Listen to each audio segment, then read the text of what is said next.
Estén abriendo su Biblia en Primera de Reyes, en el capítulo 17.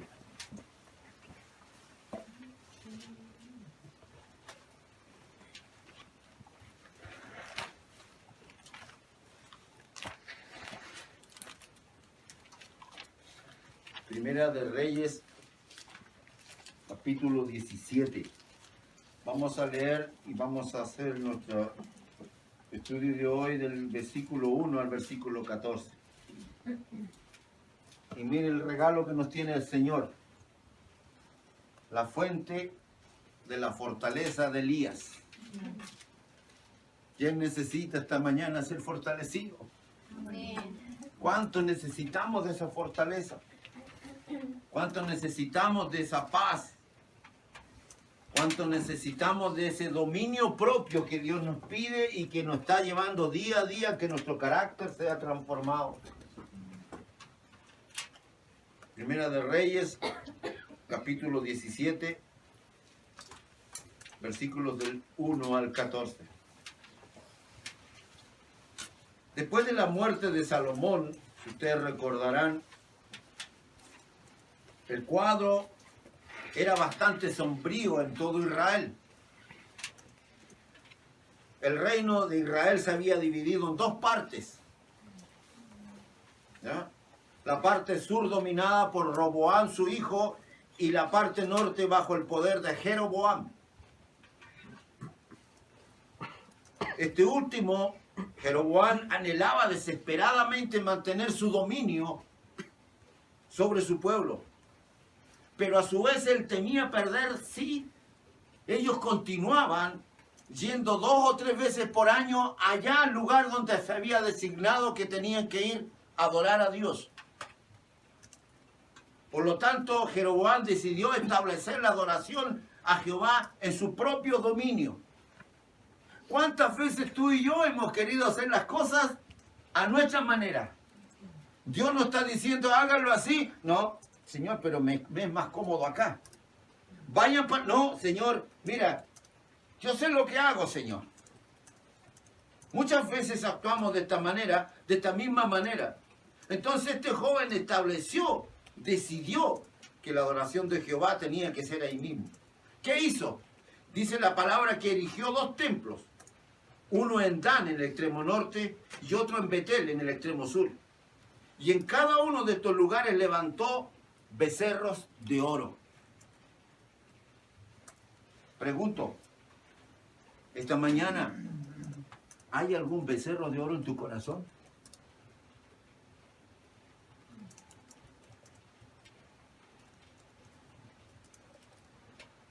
El pecado que quebrantó el segundo mandamiento que Dios había establecido para Israel era no hacer imágenes. ¿Se acuerdan ustedes? No adorar a otros dioses. Pero este rey fue lo primero que hizo. Comenzó a adorar a los becerros de oro. En la Biblia nunca se olvidó la maldad de este rey Jeroboam. ¿Y cómo replicar? Era como el replicar de campanas en un funeral.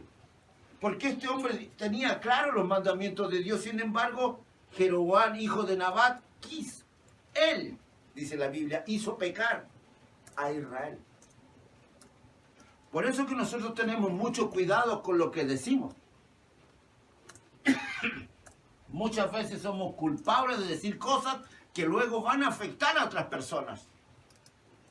Aquí este rey, dice la Biblia, hijo de Nabat, quien hizo pecar a Israel.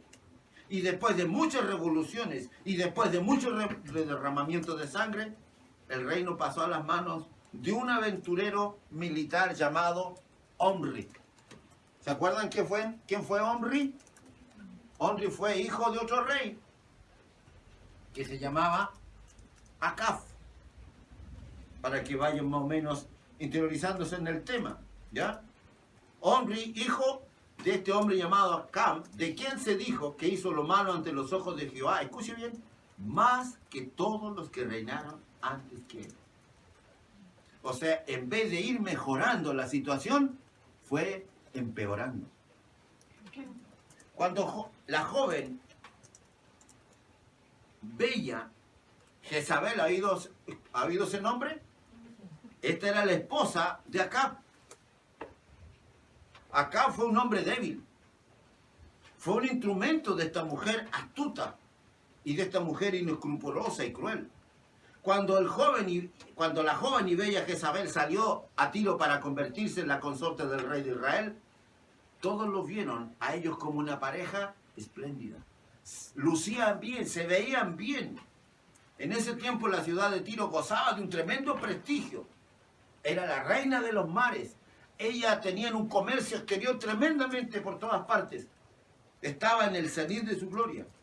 Sus naves, dice la historia, llenaban los mares del Mediterráneo, donde ellos ejecutaban su comercio.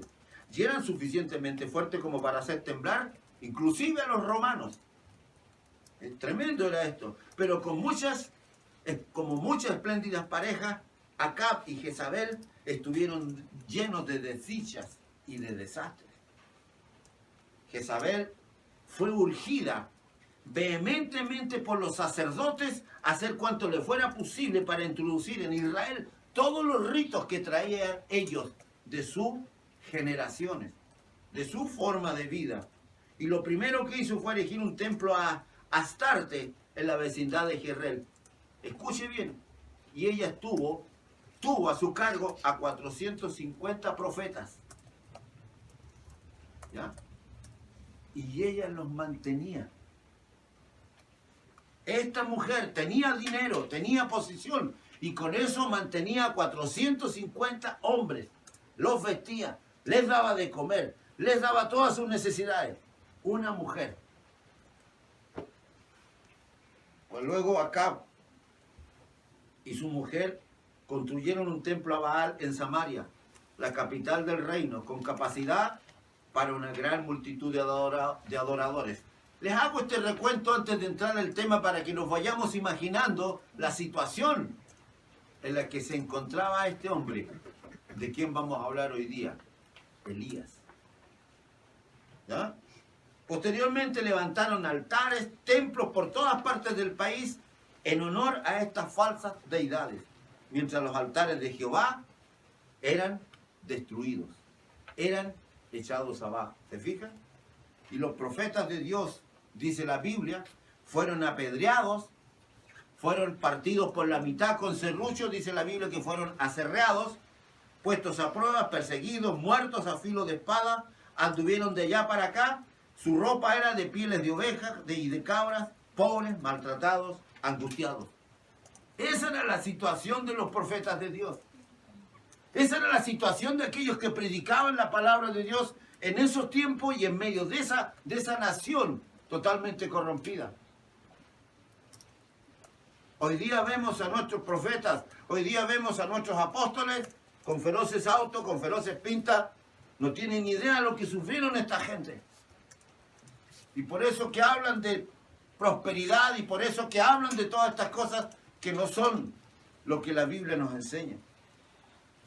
Fue tanto, queridos hermanos, que el piadoso Abdía, otro rey que tuvo una gran dificultad, salvó a algunos y los metió en cuevas que habían en el Monte Carmelo. Allí se escondió un grupo, que eran como 80. Él los guardó, él los protegió. Mira, cuando todos de repente en tu vida, todo se vea en una nebulosa, cuando tú veas para todos lados y te encuentres que estás solo y no hay nadie, siempre va a haber una mano. Siempre va a haber alguien que te va a tirar la mano. Y el primero siempre va a ser nuestro amado Jesucristo. Nunca te sientas solo o sola. Por terrible que sea tu situación, hay alguien que te ama. Hay alguien que dio su vida por ti. Pero nunca olvidemos esto. Dios nunca pierde. ¿Me escuchó? Dios nunca pierde. La tierra puede estar infectada por el pecado. Puede parecer que todas las lámparas de los testigos se han apagado. Pero Dios siempre estará preparando a un hombre, a una mujer débil, en algún oscuro pueblo, en las más extrañas circunstancias. pero de allí va a levantar algo. ¿Quieres ser tú esa persona? ¿Quieres que Dios te levante para que seas luz en medio de la oscuridad de este mundo?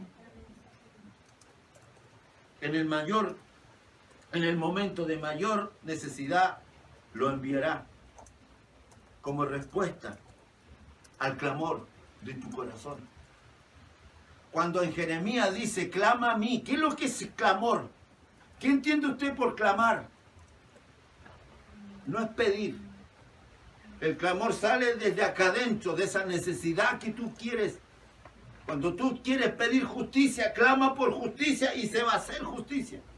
Pero no en tu tiempo, no en mi tiempo, en el tiempo de Él. Recuerda esto. En el nombre del Señor te lo entrego en esta mañana y espero que el Espíritu Santo lo grabe en tu corazón y en tus pensamientos. Jehová, Dios de los ejércitos, no tiene por inocente al culpable. Elías era de los moradores de Galat, dice. Y Galat estaba situado al norte del Jordán. Jordán era un sitio desierto y escabroso. Los moradores participaban del carácter de su tierra, eran salvajes. Mira, para que te des cuenta de a dónde sacó Dios a Elías. Era una tribu, dice, era un pueblo de salvajes, desenfrenados, desgrañados, que vivían en rudas aldeas y subsistían del cuidado de ovejas. No fue un hombre que vino con un doctorado. No fue un hombre que vino con un título que venía del seminario o de la Universidad de Harvard. Lo tomó de allá abajo. ¡Aleluya! De allá abajo.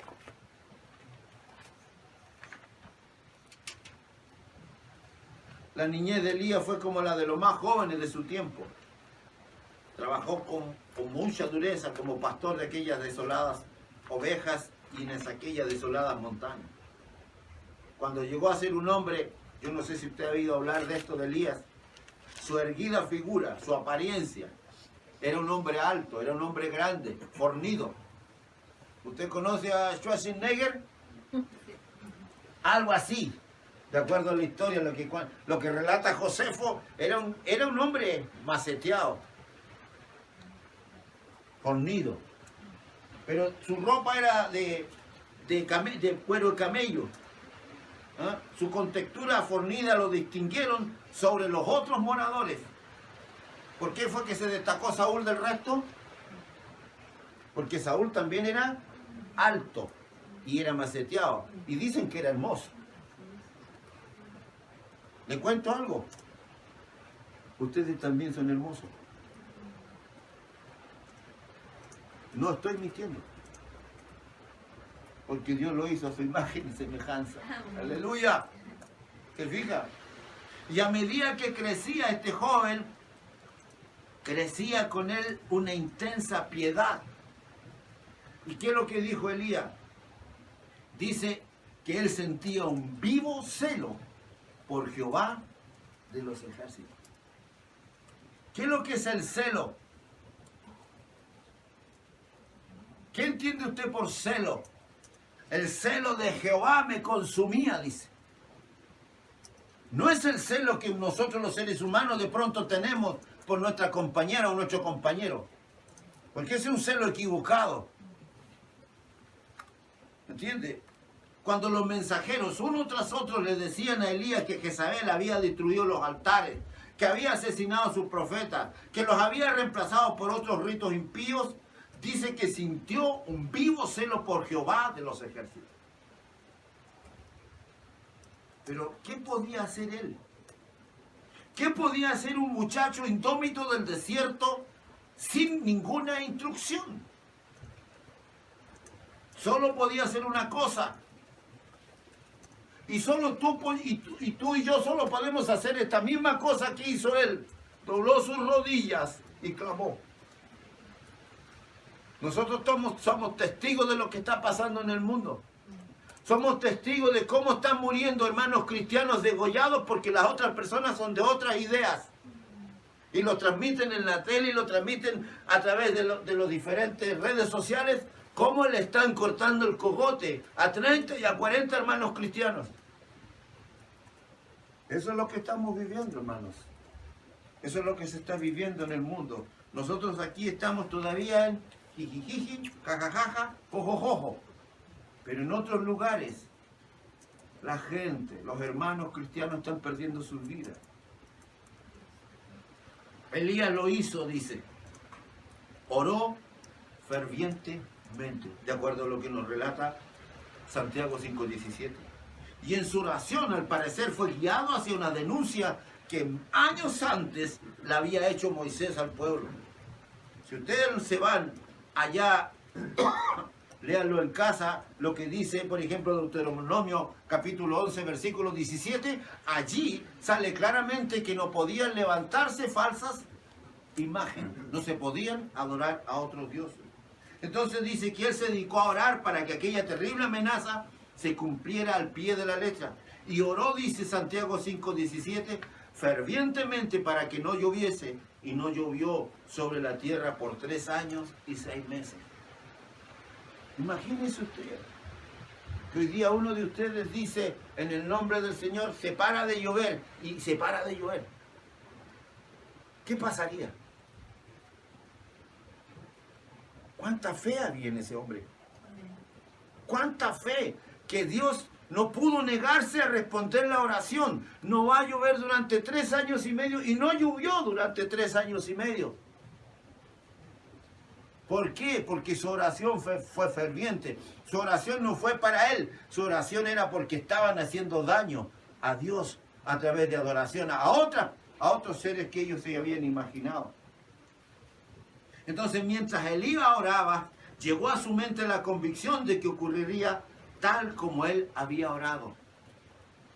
¿Le ha pasado a usted esto? ¿Le ha pasado que cuando usted ha orado y le ha pedido a Dios algo, usted sabe en su corazón que va a tener una respuesta? Amén. Amén. Amén. Estos días fui a entregar mi último trabajo. Una cocina que estaba terminando en niebla. Y yo ya empecé a sufrir. Yo no me caracterizo por ser un hombre de fe. Lo digo con mucho respeto y vergüenza. Y se me terminó el trabajo y me empecé a angustiar porque a fin de mes vienen las cuentas y hay que pagar luz. Todo lo que usted también tiene que hacer. Y yo no dependo de un sueldo a fin de mes, sino de lo que yo voy a realizar. Y yo le dije, Señor, ¿qué va a pasar conmigo? ¿Qué va a pasar con mis cuentas? Iba a instalar la cocina, íbamos pasando, me ayudó mi hermano Sergio, íbamos pasando el Puente Cruces cuando suena el teléfono. ¿Aló? ¿Sí? ¿Con Alexis? ¿Sí? ¿Con él? Mire, quiero comunicarles que el presupuesto que usted presentó hace como 20 días atrás en la universidad salió aprobado.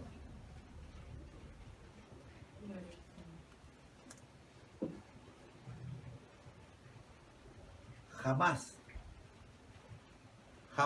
Dios nos va a abandonar. Jamás. Bendito sea su nombre. Quizás mi oración no fue como la de Elías, pero Él nos dice que si nosotros pedimos, Él nos dará. Que si nosotros buscamos, hallaremos. Y que si nosotros tocamos, Él abrirá.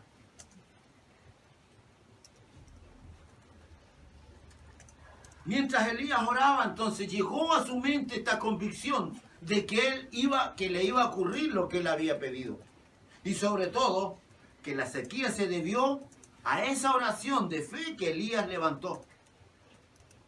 Ahora, escuche bien, no habrá lluvia, dice, ni rocío estos años, sino por mi palabra. O sea, aparte de que se iba a terminar el agua, aparte de que se iba a secar, no iba a llover si él no lo volvía a pedir. ¿Se da cuenta? Solo piense por un momento una declaración frente al rey que él estaba. Esto demandaba una tremenda fuerza moral. Él no era un hombre con mucha educación, no era un hombre que participaba de las reuniones, simplemente lo tomó Dios, le creyó a Dios y Dios lo usó. ¿Qué es lo que tenemos que hacer nosotros? Creámosle a Dios. Creámosle a Dios. La fortaleza de Elías no estaba en sí mismo, no estaba en su corpulencia.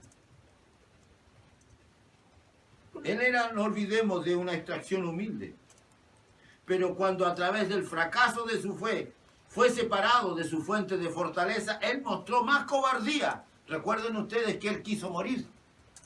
¿Lo recuerdan? ¿Ah? La mayoría de los hombres también, cuando no nos sale algo, lo único, quiero morirme, Señor. Ya no aguanto más esto. ¿Te fijas? Pero, ¿de dónde brotó su fortaleza? Y aquí es donde quiero que en esta mañana aprendamos y lo grabemos en nuestro corazón, porque estos son pasos que debemos aplicar en nuestra vida. En primer lugar, dijo, vive Jehová, Dios de Israel. Esa fue su primera fortaleza. O sea, para todos los demás, Jehová ya no había, ya no estaba. Jehová había desaparecido, pero para él, el Señor era la suprema realidad de su vida. Queridos hermanos, si queremos ser fuertes, nosotros también deberíamos poder decir, yo sé que mi Redentor vive. ¿O no? Sí. Deberíamos decir eso, ¿no? O también podríamos decir, yo sé que Él vive. ¿Eh? Y si alguna duda, que también lo irá a decir, como lo leyeron recién, no temas, esfuérzate y sé valiente. Son palabras que nosotros debemos grabar, son principios que nosotros debemos aplicar en nuestra vida y que nos van a ayudar mucho en esos momentos de debilidad. Elías, recuerde, estaba en la presencia del rey Acab, pero también estaba consciente de que en él estaba la presencia de uno que era mayor que el rey Acab. Y eso es lo que hace el águila. Un día estábamos participando aquí, trabajando, y mi esposa escuchó una parte de una prédica que habla del águila y se le pegó en el corazón. Y me lo ha dicho todas estas veces, como el águila, como el águila. Hoy día mi hija también lo decía, como el águila, porque es una verdad. El águila cuando ve la tormenta se encumbra y no aletea, ella se mantiene ahí. Usa la tormenta para avanzar, para moverse. No gasta ninguna fuerza. Se sobrepone a las circunstancias. Es lo que tenemos que aprender. Recuerde usted que el mismo ángel Gabriel no pudo emplear una explicación más elevada cuando él se encontró y dijo, yo soy el ángel Gabriel que estoy delante de Dios. Aquí cuando le estaba hablando a Zacarías, ¿se acuerdan? Cuando Zacarías también era un ancianito y también le dijo que iba a ser papá. ¿Y qué le pasó a Zacarías por no creer? ¿Lo recuerdan? Quedó mudo. Zacarías quedó mudo porque no le creyó. Mira, yo estuve una vez en Perú con una invitación y allí conocí una familia del siervo que estaba allí. Ya esa esposa tuvo una enfermedad y la operaron y le extrajeron todas sus partes, su útero, todo lo que tenía que ver con su aparato reproductor. Al cabo de 3 años quedó embarazada. No tenía trompas de falopio, no tenía útero, no tenía nada. Pero ella le creyó y su esposo le creyeron a Dios. Ellos son padres de 5 hijos, sin útero, sin nada en su interior. ¿Hay algo imposible para Dios? ¿Hay algo imposible para Dios? Yo lo digo aquí porque yo conversé con esta mujer, la estuvimos compartiendo en su mesa y conocí a sus hijos. Dios me permitió ver esa realidad seguramente para que hoy día la comparta con ustedes. No hay nada imposible para Dios. Y Él dijo, Jesús nos dice, y nos dice en ese entonces, y nos dice ahora, no hay nada imposible para el que quiere o puede creer. Marta, Marta, ¿no te he dicho que si crees verás la gloria de Dios? ¿Usted sabe lo que significa el nombre Elías? Elías, aquí yo tengo un nieto que se llama Elías. ¿Tú sabes lo que significa tu nombre?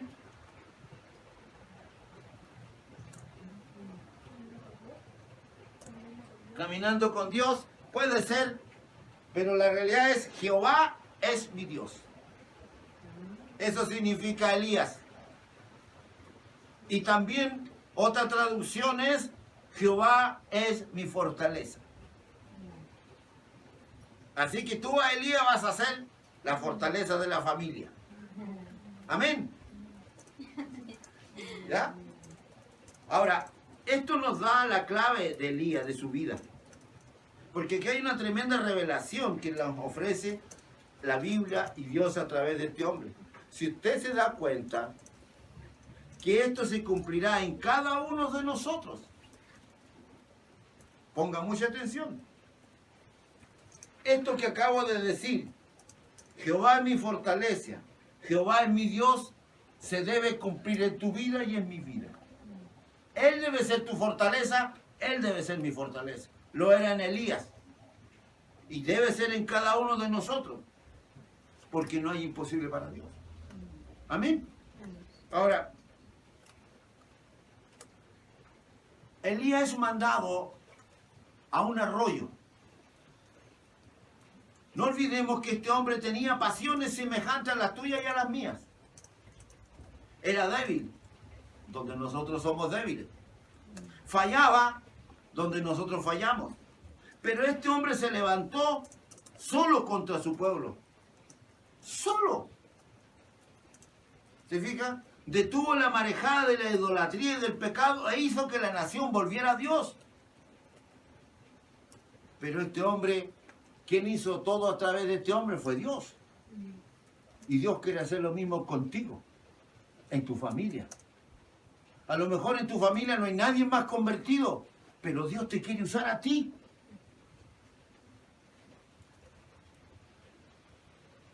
Pero el punto es que tú tienes que creer. Elías lo creyó. Hizo, queridos hermanos, mediante recursos. Elías lo hizo mediante recursos que están al alcance de todos nosotros. Él no hizo nada que tú y yo no pudiéramos hacer, si esto es lo maravilloso. Esto es lo fascinante de la historia de Elías. La fe de él logró hacer todo lo que hizo porque le creyó a Dios. Este es el cuento, este es el meollo de la historia. Si tan solo ejercemos esta fe que él ejerció en Jericó, también podremos nosotros derribar los altares que hemos puesto en nuestra propia vida y en la familia de que nos rodea. ¿Cómo tuviéramos, oh Señor, esta receptividad que tuvo Elías? ¿Cómo tuviéramos, Señor, tan llenos del poder divino como este hombre lo tuvo? Antes que esto ocurriera, para que en nuestras vidas suceda lo que pasó Elías, tenemos que pasar por la misma educación que él pasó. Y esto es lo complicado quizás para algunos. O sea, antes que podamos pararnos ante el monte de Carmelo, tú y yo tenemos que ir a Querit. Y tenemos que pasar por Sarepta, que son dos lugares que el Señor envió a Elías. En primer lugar, nosotros como siervos de Dios tenemos que aprender a avanzar paso a paso, día a día. Y esta es una lección elemental, pero difícil de aprender. Para Elías también fue difícil. ¿Se fija? Porque antes de salir del Tisbe hacia Samaria con el mensaje que pesaba sobre su alma, se tiene que haber preguntado él, ¿y cómo me recibirán allá? ¿Cuál va a ser el resultado después que diga todo esto? ¿Quedaré con vida? Seguro que si le hubiera preguntado Dios antes de salir, él no hubiera ido. Porque recuerden que él era sujeto a pasión igual que la nuestra. Seguramente se hubiera acobardado. Pero como tan pronto como el siervo de Dios dio el primer paso y entregó el mensaje que tenía que dar, dice, vino a él palabra de Jehová. Lo primero que espera Dios de ti y de mí, que demos el primer paso. Aunque veamos que la cuestión es imposible, demos el primer paso. Tú das el primer paso y viene el empujón de atrás de parte del Señor. Amén. Eso es lo que está diciendo aquí. Vino a él palabra de Jehová diciéndote, aparta desde aquí y vuélvete al oriente y escóndete en el arroyo de Querit. Y fue tan solo, queridos hermanos, cuando el arroyo se había secado, que volvió a él palabra de Jehová diciendo, levántate y vete a Sarepta. Él estuvo, de acuerdo a lo que dice la palabra, él estuvo un tiempo allí en el arroyo de Querit. ¿Qué es lo que es un arroyo? Es una pequeña porción de agua que va corriendo. No es una gran cantidad de agua, es una pequeña cantidad de agua que va corriendo. Es un arroyito. ¿Se fijan? Elías no tuvo que esforzarse en buscarla. A él vino, y así vendrá también a tu vida, a mi vida, si estamos dispuestos al sacrificio. Quizás por mucho tiempo usted haya estado bajo la impresión de que tiene que hacer algo. Usted no se ha atrevido por no saber dónde empezar. Usted no se ha atrevido quizás porque no sabe cuál debe ser el primer paso. Bueno, el Señor en esta mañana nos dice, dejemos de titubear y salgamos y demos el primer paso. Y si usted da el primer paso, aunque esté espesa la neblina, si es la voluntad de Dios, debajo de sus pies usted va a sentir tierra firme. ¿Entiende? ¿Por qué? Porque Dios ya ha colocado en ese lugar donde usted decidió pisar, ya colocó firmeza. Ya colocó algo sólido. No olvidemos, queridos, Dios no nos da todas las instrucciones de una vez, porque nos podemos confundir. Él nos dice lo que podemos recordar y hacer, y luego tenemos que mirar a Él para que podamos recibir las siguientes instrucciones. Un día a la vez, paso a paso, es lo que el Señor nos dice. En segundo lugar, como siervos de Dios, debemos aprender el valor de la vida oculta. Le dice en el verso 3, apártate de aquí y vuelve al oriente y escóndete en el arroyo de Querit. Queridos hermanos, es de suma importancia que el hombre, la mujer, que ha de asumir una alta posición ante su semejante, tiene que primero asumir una baja posición. Me doy a entender, si usted quiere llegar a ser una persona con alta, un instrumento que lo use grandemente Dios, primero tiene que aprender a estar abajo.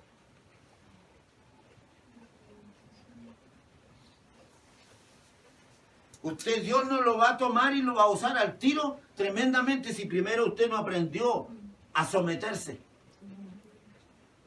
Usted no puede disipular a nadie si primero usted no se dejó disipular.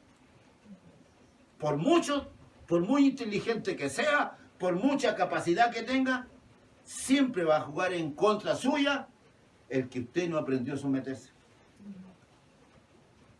Eso es lo que nos dice esta palabra. No hay mejor manera de abatir a un hombre que se siente dueño de la situación, que se siente con un ego, un yo tremendo, que se siente capaz de hacer cualquier cosa. No hay mejor manera de abatir a un hombre así, que Dios lo saca de repente de su actividad y lo deja sentado. Yo les he compartido a usted mi experiencia de que en una iglesia determinada donde había mucha gente, a mí se me subió el orgullo por el chorro. Ya yo no pisaba el suelo. Y la única manera de bajarme de allí fue que el pastor de esa iglesia me dijo: Alexis, te sientas. Por lo tanto, debemos aprender que lo necesario, que lo absoluto para el plan de Dios, debemos ser personas humildes. Elías fue una persona humilde. Elías tuvo que irse al solitario valle donde el Señor lo mandó. De repente tú y yo, Dios nos va a permitir estar solos. Vamos a tener que estar solos. Y allí van a venir muchas luchas. Y allí vamos a escuchar muchas voces. Y allí vamos a tener que tomar una determinación a quién seguir. ¿Cuál es la voz que yo tengo que escuchar? Toda alma santa que quiera ejercer gran poder sobre la gente, primero tiene que conquistarlo en aquel querid oculto que cada uno tiene. ¿Me entienden? Es imposible que tú y yo demos si primero no hemos recibido.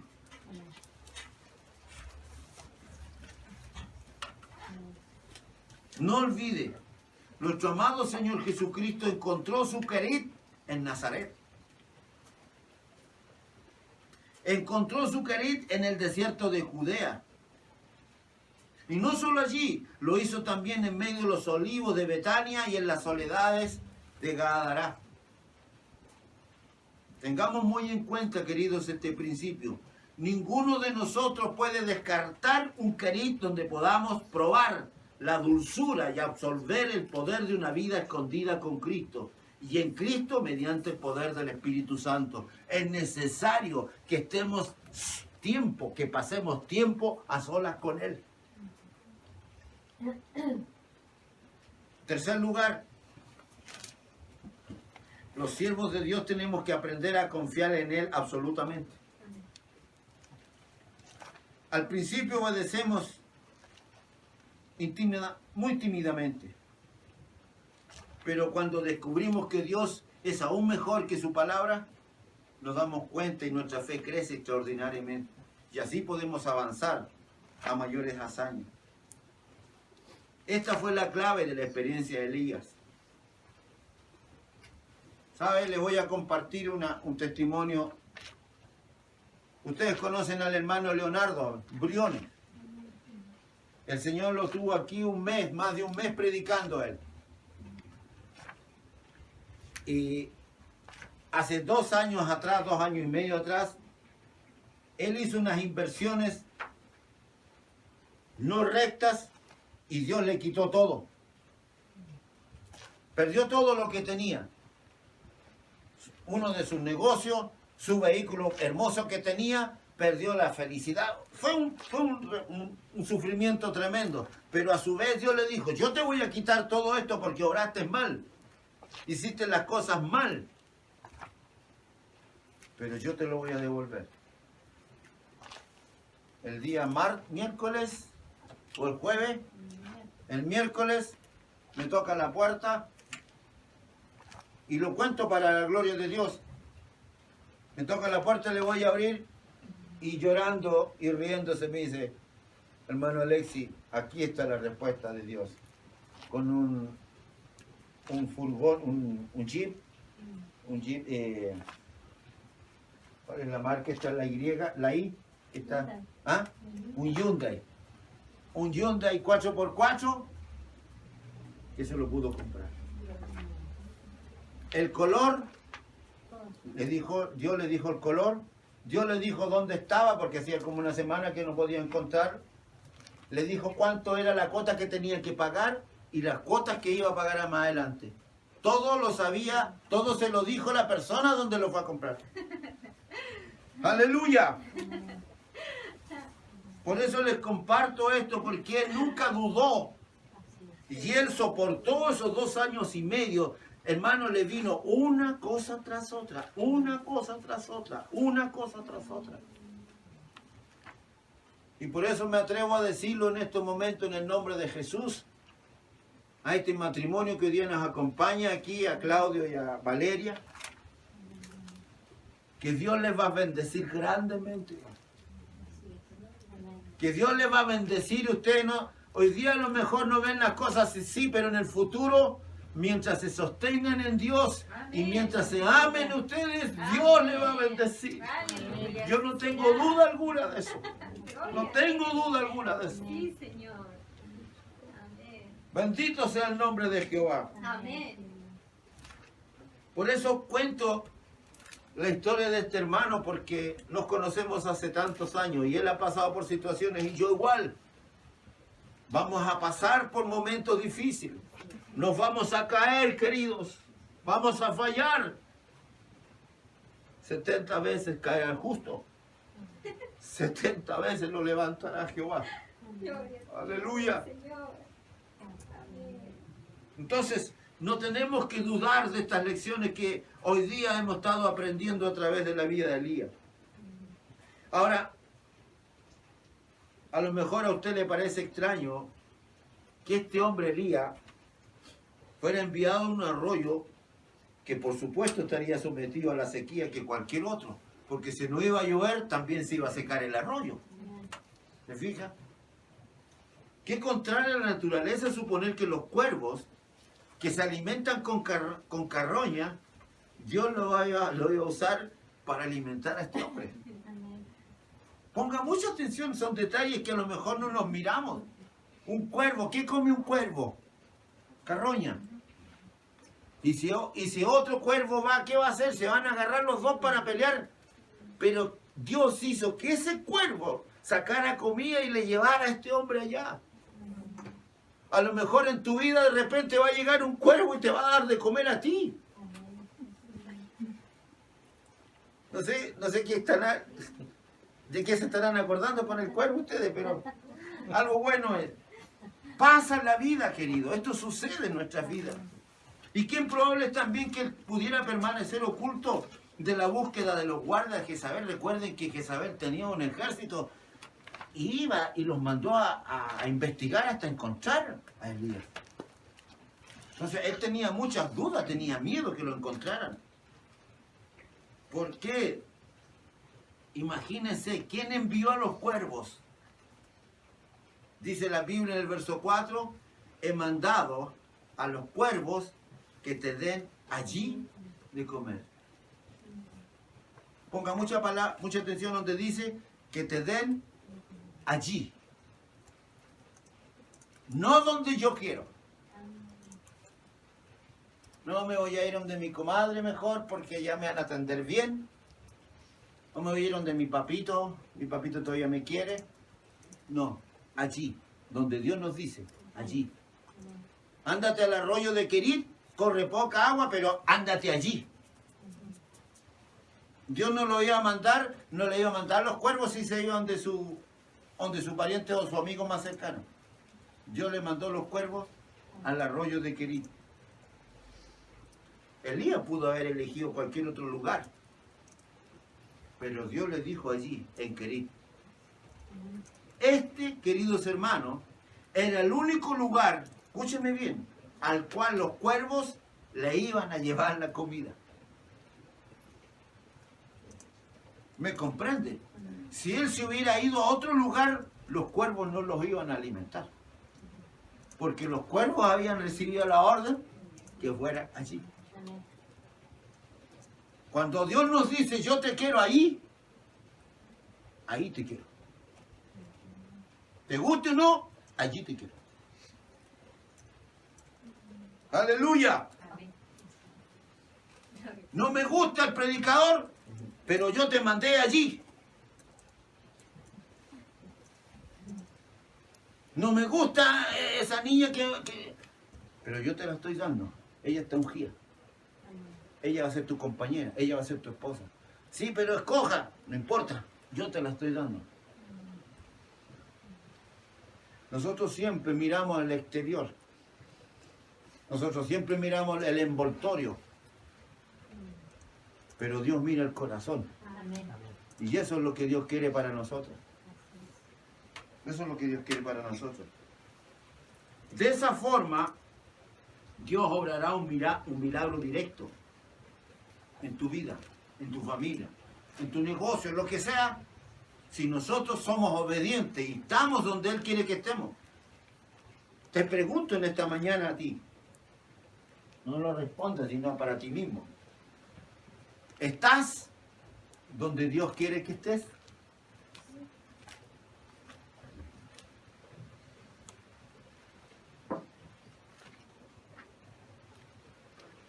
Ahora,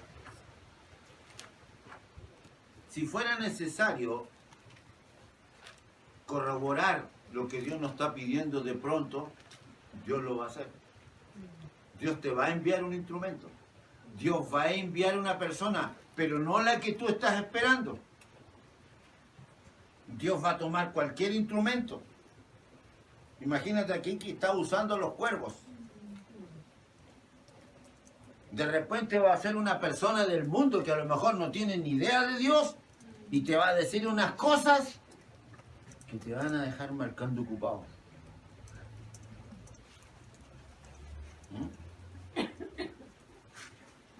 Punto 4. Los siervos de Dios son llamados. Escuche bien esto, por favor. Aleluya. Los siervos de Dios somos llamados con frecuencia a sentarnos alrededor de un arroyo que se está secando.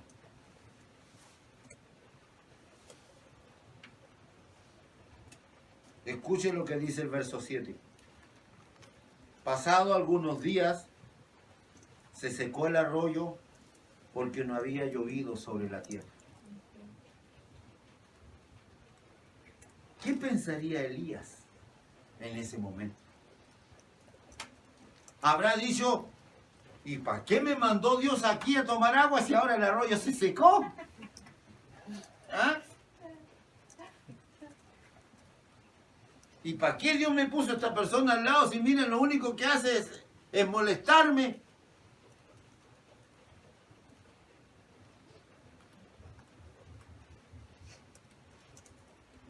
¿Comenzaría Elías a hacer planes por su propia cuenta? ¿Qué pasaría en tu vida si nosotros de pronto el Señor nos manda a un lugar y vemos que ese lugar se está secando? ¿Qué voy a hacer? ¿Me mando a cambiar? ¿Me voy donde yo quiero, buscar donde haya más gente, donde haya más algarabía? La gran mayoría lo hace. La gran mayoría lo hace. Sin duda que muchos de nosotros hemos tenido que sentarnos en arroyos que se están secando. ¿Y por qué no decirlo, queridos hermanos? Tal vez algunos hoy día están sentados allí. Quizás hoy día estamos viendo un arroyo seco. Yo estoy sentado a lo mejor en un arroyo seco. ¿Me explico? Quizás durante muchos años fuiste famoso, fuiste luz. Dios te usó con mucha fuerza, pero hoy día estás sentado. Quizás ahora estás pasando en el arroyo de la popularidad que se secó. Quizás ahora estás menguando como ocurrió en el caso de Juan el Bautista, ¿se acuerdan? Quizás ahora estás pasando en el arroyo de la salud que se está secando. Quizás estás pasando por una parálisis progresiva o una lenta declinación, o en el arroyo del dinero que se está secando, menguando lentamente ante las demandas de tus enfermedades, de tus deudas. Quizás el arroyo de la amistad que se está secando, ya no tienes amigos, ya estás solo, estás sola. Las personas en las cuales confiaste te dieron la espalda. Quizás todo lo que tú en un momento tenías esa algarabía y todo ese cúmulo de personas que te juntaba y lo pasaba y bien, quizás todo eso se está marchitando. Qué difícil, ¿verdad, querido? Es sentarse junto a un arroyo seco. O qué difícil es sentarse y poder contemplar todo eso que de pronto fue tu vida, te llenó tu vida y hoy día no tienes nada. Y ves que una a una las personas se van yendo, tu bolsillo se está terminando, tus ahorros ya no te quedan. Quizás nos estemos preguntando, Señor, ¿por qué permites que se sequen mis finanzas? Señor, ¿por qué permites que mi salud esté en estas condiciones? Pero antes de hacernos esa pregunta, preguntémonos otra cosa. Señor, ¿qué quieres enseñarnos con esta situación?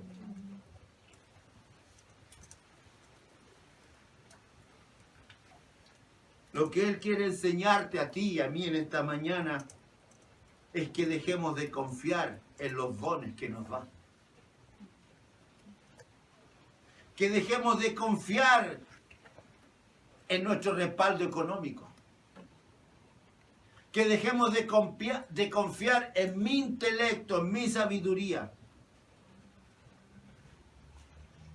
Amados hermanos, aprendamos estas lecciones y cada uno de nosotros volvamos a nuestro querido. ¿Me entiendes?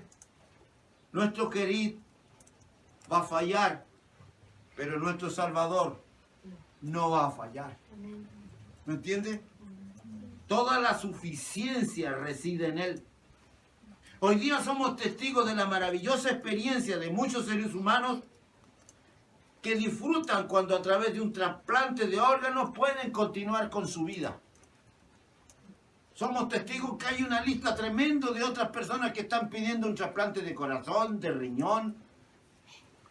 Ojalá algún día hayan trasplantes de lengua. Para cuando nosotros somos muy... ¿Cierto? También nuestro Padre Celestial nos trasplanta constantemente. Y estos cambios sí se aceptan como es debido. ¿Qué trasplante está haciendo Dios en tu vida hoy? Entre paréntesis, trasplante que Él no hace sin nuestra propia voluntad. Nosotros somos los que tenemos que permitirle a Dios si queremos que Él haga ese trasplante. ¿Se fijan? Escucha lo que dice Jeremías 48:11. Quieto estuvo Moab desde su juventud y sobre su sedimento ha estado reposado. No fue vaciado de vasija en vasija, ni nunca estuvo en cautiverio. Por tanto quedó su sabor en él y su olor no se ha cambiado. Vuelvo a leerlo. Quieto estuvo Moab desde su juventud y sobre su sedimento ha estado reposado. Y no fue vaciado de vasija en vasija, ni nunca estuvo en cautiverio. Por tanto quedó su sabor en él y su olor no se ha cambiado. Lo voy a tratar de explicar de otra manera. El jugo de uvas, cuando se exprime, lo primero que sucede en el fondo de donde usted lo exprimió, queda un impuro y espeso, el ollejo, todo eso de la uva, ¿verdad? Y usted deja eso reposar allí, a la semana siguiente usted va y saca solamente lo de arriba y va a quedar un residuo abajo. ¿Cierto? Luego esto fermenta, lo pone en otro tiesto y hace lo mismo, y en ese otro tiesto vuelve a quedar otro sedimento. El líquido se vacía cuidadosamente en otro recipiente de tal modo que todo el sedimento quede en el anterior. Y este proceso de vaciamiento se repite varias veces hasta que este líquido se vuelve claro y bello. Pensemos ahora en esto que acabo de explicarle en Elías. ¿No arrojaría luz este procedimiento sobre la manera en que Dios trató a Elías? Ponga mucha atención. Primero Elías estuvo en la vasija de su hogar, ¿cierto? Lo leímos, venía de un lugar donde dice que era robusto, donde se ganaba la vida cuidando ovejas y no era mucho el lujo que tenía allí. Luego fue vaciado a la vasija de Jezreel, luego a la vasija de Kerit y ahora estaba siendo vaciado la cuarta vasija que es Sarepta. ¿Con qué objetivo? Con el objetivo de que él no se asiente sobre su sedimiento. Dios siempre nos va a estar moviendo. Nosotros de repente nos vamos a estancar por naturaleza. No me gusta orar, no me gusta leer, no tengo tiempo para esto. Dios nos va a mover. Va a usar a un cuervo, va a usar a cualquier instrumento y te va a decir, tienes que empezar a leer, tienes que empezar a orar, tienes que empezar a clamar. Queridos hermanos, para cumplir los planes de Dios debemos obedecer la más mínima intimación de su voluntad. ¿Me entienden? Por esta razón es bueno ver algunas lecciones. ¿Me entiende? Dice el pasaje, pasado algunos días, se secó el arroyo porque no había llovido sobre la tierra. Día tras día, semana tras semana, con un espíritu constante y firme, Elías observó que el arroyo se iba menguando, que el arroyo se iba secando, y al punto que se convirtió luego en un hilo. Era toda el agua que pasaba, un hilo de plata, y luego se secó. ¿Se fijan? Entonces, solo entonces le vino este firme espíritu, dice, palabra de Jehová. ¿Se fijan? Levántate y vete a Sarepta. Dios movió a Elías cuando se secó el arroyo. Dios te va a abrir otra puerta cuando tú reconozcas que la puerta que se cerró no depende de tus fuerzas. ¿Me comprenden? Recién cantábamos que Él abre sendas donde no las hay. ¿Qué hubiera hecho tú o yo si se nos hubiera secado el arroyo? Seguro que nos hubiéramos abanado y agotado haciendo planes mucho antes de tiempo. Nosotros estamos viendo que va corriendo poca agua y empezamos a planificar. Me voy a ir aquí, no, voy a hacer esto, pero nunca tenemos la capacidad de esperar la respuesta que viene de Él. Y por lo general nosotros damos el primer paso en este sentido equivocado de que nosotros tomamos la iniciativa cuando todavía no hemos esperado voz de Él. ¿Se fija?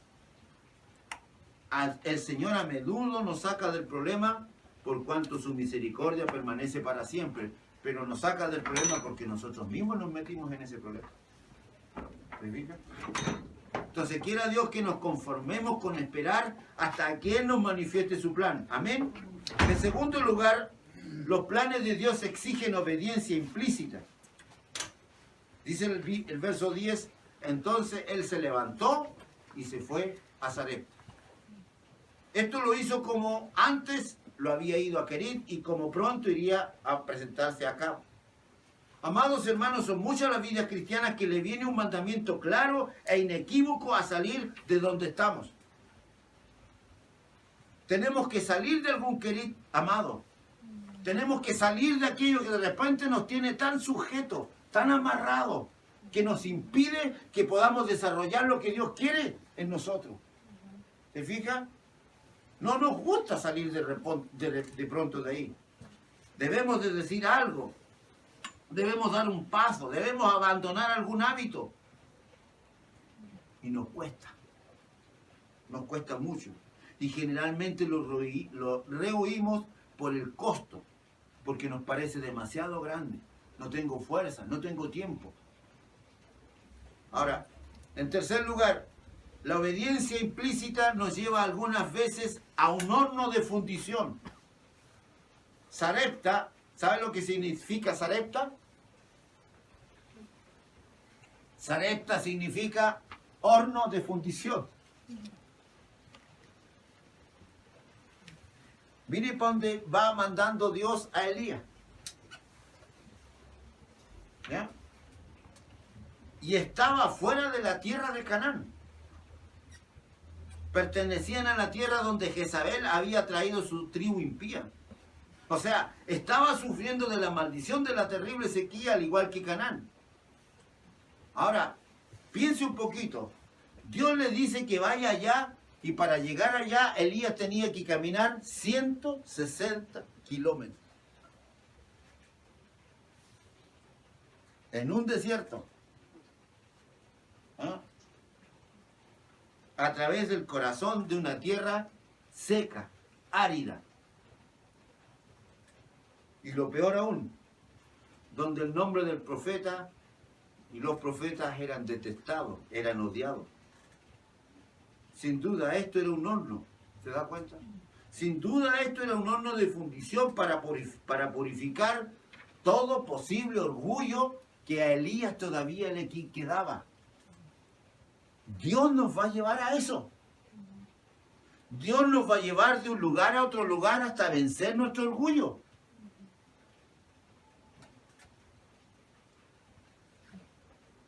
Duele.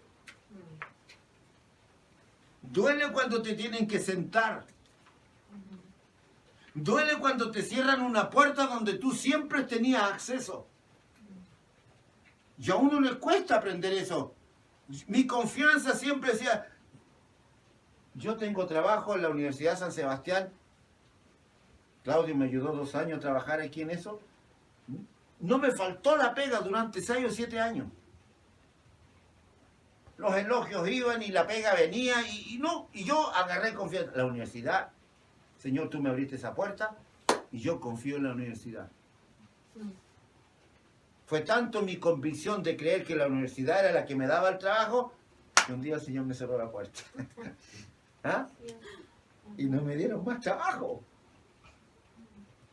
Y por eso que les contaba esto recién, porque yo no tenía más trabajo. O sea, hace como 3 meses que no me dan un trabajo en la universidad. ¿Por qué? Porque yo en mi corazón y en mi mente dije un día, la universidad es mi respaldo. Mira quién te lo está diciendo, un hombre que está predicando de eso, caigo en lo mismo.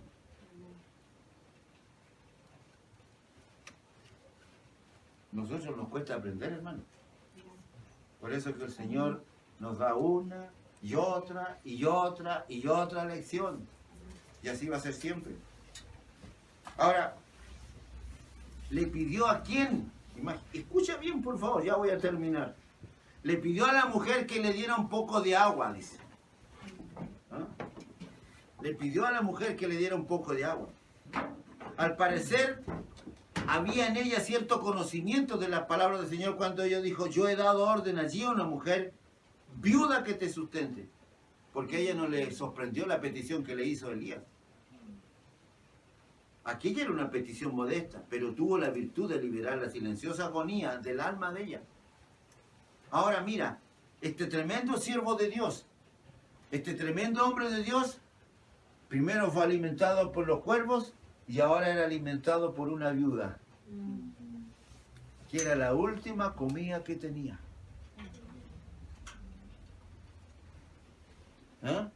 Era la última comida que le quedaba. Y después de comer dice que no tenían otra alternativa que acostarse junto a su hijo y morir. Esto fue muy deprimente a lo mejor para el hombre de Dios, pero él tuvo que aprender esa lección.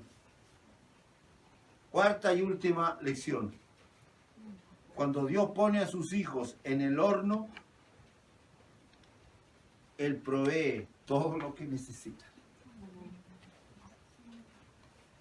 ¿Ya? Las circunstancias eran ciertamente deprimentes. Escuche bien. Y aunque pasaran la tierra y el cielo, dice, esto no va a cambiar para él. Dios había dictaminado así su vida y así lo hizo. Elías dijo en el verso 13, no tengas temor, ve, haz como has dicho, pero hazme primero a mí de ello una pequeña torta cocida debajo de la ceniza y tráemela y después harás para ti y para tu hijo. Porque Jehová Dios de Israel ha dicho así, la harina de la tinaja no escaseará ni el aceite de la vasija disminuirá, hasta el día en que Jehová haga llover sobre la faz de la tierra. Queridos hermanos, lo que tú y yo debemos averiguar, lo que tú y yo debemos preguntar, es si estamos en aquel punto del plan donde Dios quiere que estamos. ¿Me entiendes? Ponga mucha atención a esto. Si estamos donde Dios quiere que estemos, aunque parezca imposible que seamos sostenidos, Él nos va a sostener. Amén. Amén. Los medios ordinarios no son suficientes. Vamos a ser sostenidos por un milagro. ¿Me escuchó? Vamos a ser sostenidos por un milagro. Eso va a ocurrir en tu vida y en mi vida. Es imposible que pase de otra manera.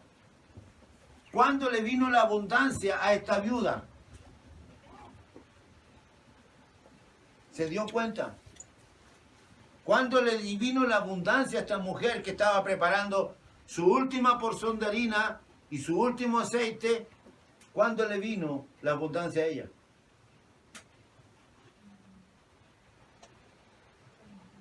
Cuando dio. Se cumple una vez más la palabra que dice, mejor es dar que recibir. Cuando ella propuso en su corazón y fue obediente, porque el profeta le dijo, dame a mí primero. Ella ya había dispuesto en su corazón que iba a morir después de esa comida que preparara con su hijo. Se iban a dedicar a morir. ¿Qué es lo que hace el Señor? Porque Dios de Israel ha dicho así, la harina de la tinaja no escaseará, ni el aceite de la vasija disminuirá. Aprendamos esta lección. Si tú quieres que no te falle nada, dale primero a Dios tiempo. Dale primero a Dios de tu voluntad. Métete con Dios. Y tenlo por seguro que aún esas personas que más daño, esas personas que más te han herido, esas personas que más te han abandonado, Dios va a tomar a esas personas y te va a bendecir a través de ellas. Incline su rostro, vamos a darle gracias.